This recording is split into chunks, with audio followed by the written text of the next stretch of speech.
Okay, so welcome to this section, the physiological process of sleep. I'm really excited for this section because now we're going to talk about certain hacks that influence production of hormones and hypnogenic substances in the brain and the body. This is where we really drill into how to naturally facilitate the optimization of our circadian rhythm so that we're awake as possible during the peak hours and sleepy, tired, we sleep deeply as possible during the dips. And in this section, we're going to talk about 8 different hacks, 8 different substances, what they are. We're going to really drill down into them. But first, I want to kind of preface this with a little bit of backstory and also talk about the history of sleep research. While sleep has been a topic of interest going back thousands of years, and we see in hieroglyphics from ancient Egypt treatments for insomnia, it was always considered of minor importance. It was always considered the poor cousin of waking states. Aristotle compared sleeping and waking to beauty and ugliness. So basically, being awake is beautiful and being asleep is ugly.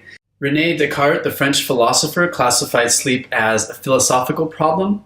He said that thinking and existing were the same.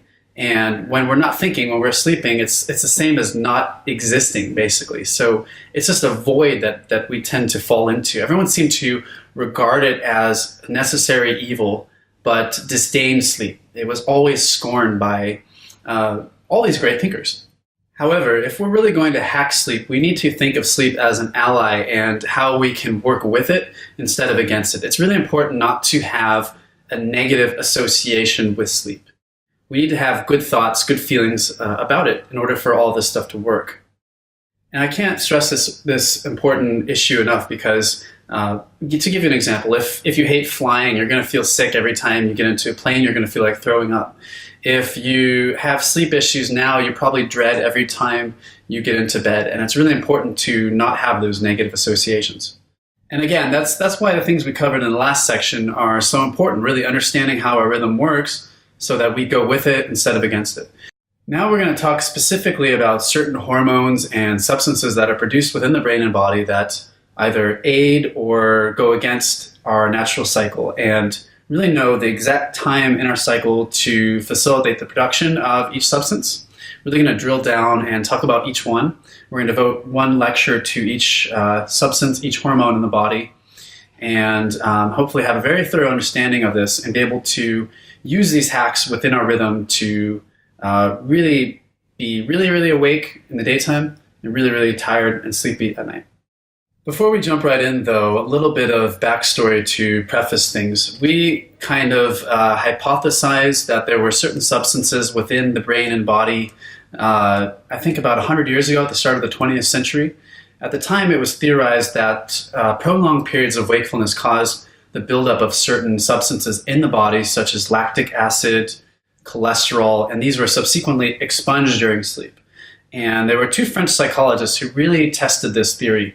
And what they did is in 1907, they would go to the streets of Paris and they would walk dogs all night long through the streets of Paris. They wouldn't let these dogs rest.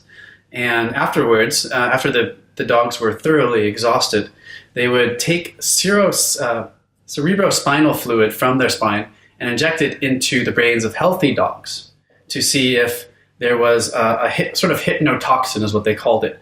If there was a hypnotoxin that made these other dogs feel tired, if that would be injected into another dog, that it would make it feel sleepy. And what they found is that their hypothesis was correct. There was indeed a hypnotoxin in the body. But it wasn't until several decades later that we really understood what these substances are. Unfortunately, the good news is that regulation of these naturally occurring substances is within our control, and we don't have to take anything from our spinal fluid in order to do it. But after this section, it's my hope that you'll be able to adjust these variables and moderate them within your cycle so that you'll be able to have as much energy during the day as possible and sleep as deeply as possible at nighttime. And through this role, we'll be able to take on the hat of a sleep engineer and be able to really orchestrate the dips and the peaks in our circadian rhythm in a very predictable fashion. So Thank you for watching this lecture, and I'll see you in the next one.